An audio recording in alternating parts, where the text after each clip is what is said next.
My channel the computer school और computer architecture की next series में हम लोग एड्रेसिंग मोड्स डिस्कस कर रहे हैं। एड्रेसिंग मोड क्या होता है और टाइप्स ऑफ एड्रेसिंग मोड्स क्या होते हैं, ये ऑलरेडी हम लोग कुछ मोड्स जो है वो डिस्कस कर चुके थे। उसी में हम कंटिन्यू कर रहे हैं टाइप्स ऑफ एड्रेसिंग मोड्स में। तो ये नेक्स्ट एड्रेसिंग मोड है इनडायरेक्ट मोड। इनडायरेक्ट मोड क्या होता है? इनडायरेक्ट मोड में ये हमारे एड्रेसिंग मोड का फॉर्मेट होता है, डेटा फॉर्मेट होता है, जहाँ पर 3 ब्लॉक होते हैं, ऑप कोड, मोड और एड्रेस। ये होती है हमारी मेमोरी। तो इसके पहले हमने डायरेक्ट मोड डिस्कस किया था। डायरेक्ट मोड में क्या होता है, इस एड्रेस वाले फील्ड में हमें एड्रेस मिल जाता है मेमोरी का, और जब हम उस पर्टिकुलर मेमोरी में जाते हैं तो वहाँ पर हमें क्या मिल जाता है, ऑपरेंड मिल जाता है। ये डायरेक्ट एड्रेसिंग मोड में होता है। लेकिन ये इनडायरेक्ट है। इनडायरेक्ट में क्या होता है कि ये इस एड्रेस वाले पार्ट में हमें इफेक्टिव एड्रेस का एड्रेस मिलता है। Effective address means, effective address मतलब कि डायरेक्ट हमें उस मेमोरी के अंदर ऑपरेंड नहीं मिलेगा। पहले हमें क्या करना पड़ेगा, इस एड्रेस को लेके हम मेमोरी में जाएंगे। मेमोरी में जाएंगे तो वहाँ पर हमें इफेक्टिव एड्रेस मिलेगा, और उस इफेक्टिव एड्रेस को लेकर के हम फिर से मेमोरी में जाएंगे, तब हमें जाकर के क्या मिलेगा, ऑपरेंड मिलेगा। दैट मीन्स कि इस एड्रेसिंग मोड में अगर हमें किसी एक ऑपरेंड को उठाना है या एक ऑपरेंड को एक्सेस करना है, उसके लिए हमें 2 बार मेमोरी एक्सेस करनी पड़ेगी। ठीक है, पहले एड्रेस को लेके इफेक्टिव एड्रेस मिलेगा, इफेक्टिव एड्रेस को लेके फिर से जाएंगे ऑपरेंड में। तो यहाँ पर क्या होता है, मेमोरी को 2 बार एक्सेस करना पड़ता है। तो इस मोड में 2 बार एक्सेस होता है मेमोरी एक्सेस। नेक्स्ट मोड है रजिस्टर मोड, या इसको रजिस्टर डायरेक्ट मोड भी बोलते हैं।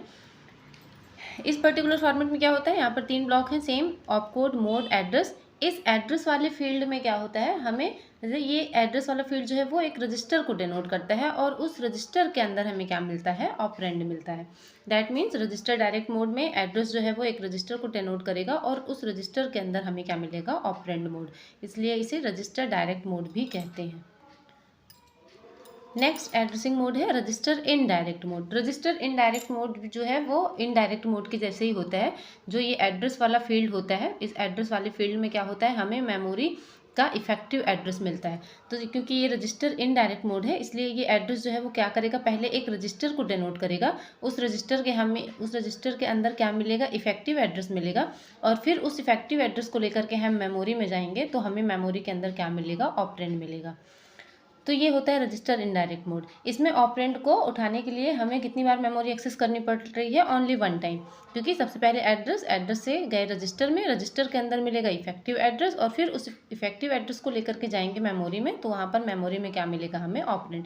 तो ओवरऑल कितनी बार एक्सेस हो रही है मेमोरी, ओनली 1 टाइम। ठीक है, तो ये थे हमारे non computable mode. Non computable mode में एक बार फिर से रिवाइज कर लेते हैं। ये पहला था इम्प्लॉयड मोड। इम्प्लॉयड मोड में क्या होता है कि हमें अलग से एक्सप्लिसिट एड्रेस लेने की ज़रूरत नहीं होती। ये जो ऑप कोड है, ऑप कोड ही ऑपरेशन प्लस ऑपरेंड्स दोनों को डिस्क्राइब कर देता है। सेकेंड है इमीडिएट मोड। इस मोड में हमें इस एड्रेस के अंदर ही डायरेक्ट ऑपरेंड मिल जाता है, मतलब ये एड्रेस जो है वो ऑपरेंड के एड्रेस को डिस्क्राइब कर देता है। तो इस एड्रेस वाले फील्ड में ही हमें ऑपरेंड की वैल्यू जो है वो मिल जाती है। थर्ड था डायरेक्ट या एब्सोल्यूट मोड। इसमें क्या होता है, इस एड्रेस वाले फील्ड में मेमोरी का एड्रेस मिल जाता है, और जैसे ही उस मेमोरी के एड्रेस पे हम जाते हैं तो हमें मेमोरी के अंदर ऑपरेंड मिल जाता है। तो ये डायरेक्ट मोड होता है, मतलब एड्रेस में मेमोरी का एड्रेस मिलेगा और उस मेमोरी के एड्रेस के अंदर हमें ऑपरेंड मिलेगा। फोर्थ था इनडायरेक्ट मोड। इनडायरेक्ट मतलब इस एड्रेस के अंदर हमें पहले इफेक्टिव एड्रेस मिलेगा, उस इफेक्टिव एड्रेस को लेकर हम मेमोरी में जाएंगे, फिर मेमोरी के अंदर हमें क्या मिलेगा, ऑपरेंड मिलेगा। तो यहाँ पर मेमोरी 2 बार एक्सेस होती है। नेक्स्ट है रजिस्टर मोड। इसमें क्या होता है, ये जो एड्रेस है ये एक रजिस्टर को डिनोट करता है, और उस रजिस्टर के अंदर हमें क्या मिलता है, ऑपरेंड मिलता है। नेक्स्ट था रजिस्टर इनडायरेक्ट मोड। इसमें क्या होता है, ये जो एड्रेस वाला फील्ड है ये क्या करेगा, एक रजिस्टर को डिनोट करेगा, और वो रजिस्टर इफेक्टिव एड्रेस को डिनोट करेगा, और जब हम उस इफेक्टिव एड्रेस को लेकर के मेमोरी में जाएंगे तब हमें मेमोरी के अंदर क्या मिलेगा, ऑपरेंड मिलेगा। तो ये 6 टाइप्स के नॉन कंप्यूटेबल मोड्स होते हैं। उसके बाद नेक्स्ट है हमारा computable mode. Computable mode means जिसमें हमें कंप्यूटेशन की रिक्वायरमेंट होती है। तो यहाँ पर सबसे पहला है ऑटो डिक्रीमेंट या auto increment mode. Auto increment और डिक्रीमेंट में क्या होता है, देखिए ये फॉर्मेट दिया हुआ है, यहाँ पर मोड लगा हुआ है ऑटो इंक्रीमेंट। ये एड्रेस दिया हुआ है, एड्रेस जो है वो क्या कर रहा है, एक रजिस्टर को डिनोट कर रहा है। यहाँ पर मेमोरी है, ये मेमोरी में जो 12 200 201 है, ये मेमोरी के एड्रेस दिए हुए हैं, और इन मेमोरी के एड्रेस के अंदर क्या मिल रहा है, हमें ऑपरेंड मिला है। तो सबसे पहले यहाँ पर एड्रेस दिया हुआ है, एड्रेस जो है वो किसका, मेमोरी का एड्रेस यहाँ पर रजिस्टर में डिनोट है। तो ये रजिस्टर में मेमोरी का एड्रेस है 200। जब हम इस 200 वाले मेमोरी एड्रेस में जाएंगे तो हमें ऑपरेंड की वैल्यू मिल जाएगी। इसके बाद ये मोड जो है ये ऑटो इंक्रीमेंटल लगा हुआ है, तो ये क्या होगा, ऑलरेडी जो वैल्यू है ये इंक्रीमेंट होती जाती, इंक्रीज़ होती जाएगी। एक बार ऑपरेंड मिलने के बाद ये वैल्यू जो है इंक्रीज़ हो गई, तो 201 में जाएंगे तो ऑपरेंड 2 मिल जाएगा। इसके बाद नेक्स्ट ये फिर से इंक्रीज़ हो जाएगी 202, इसके बाद नेक्स्ट में जाएंगे ऑपरेंड मिलेगा। तो इस तरीके से ऑटो इंक्रीमेंट और डिक्रीमेंट होता है। डिक्रीमेंट अगर दिया हुआ है तो अगर 200 है, 200 में ऑपरेंड 1 मिल रहा है, तो ये डिक्रीमेंट हो जाएगा 199। 199 एड्रेस में हम जाएंगे और उस पर्टिकुलर मेमोरी के ऑपरेंड को एक्सेस कर लेंगे।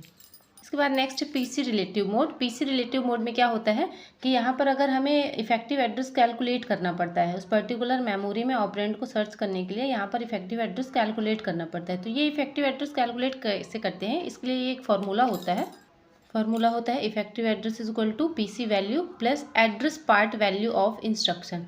ये इसके इन फार्मूला के थ्रू हम इफेक्टिव एड्रेस कैलकुलेट करते हैं और उस इफेक्टिव एड्रेस जो मेमोरी में जाते हैं, देन उसके बाद हमें क्या मिलता है, वहाँ पर टारगेट इंस्ट्रक्शन मिलता है। तो ये सारे जितने भी मोड्स हैं, इन सारे मोड से सिर्फ एक एग्जांपल से हम बहुत अच्छे से समझ सकते हैं। ये मैं एक एग्जांपल लेकर आऊँगी और उस पर्टिकुलर एक एग्जांपल से आपको ये सारे मोड्स जो हैं वो सारे क्लियर हो जाएंगे। तो आई होप अभी आपको ये कंप्यूटेबल और नॉन कंप्यूटेबल मोड क्लियर होंगे। अगर आपको वीडियो अच्छा लगा है तो वीडियो को लाइक कीजिए, शेयर कीजिए, कमेंट करके हमें बताइए कैसा वीडियो लगा और हमारे चैनल को सब्सक्राइब ज़रूर कीजिए। Thank you.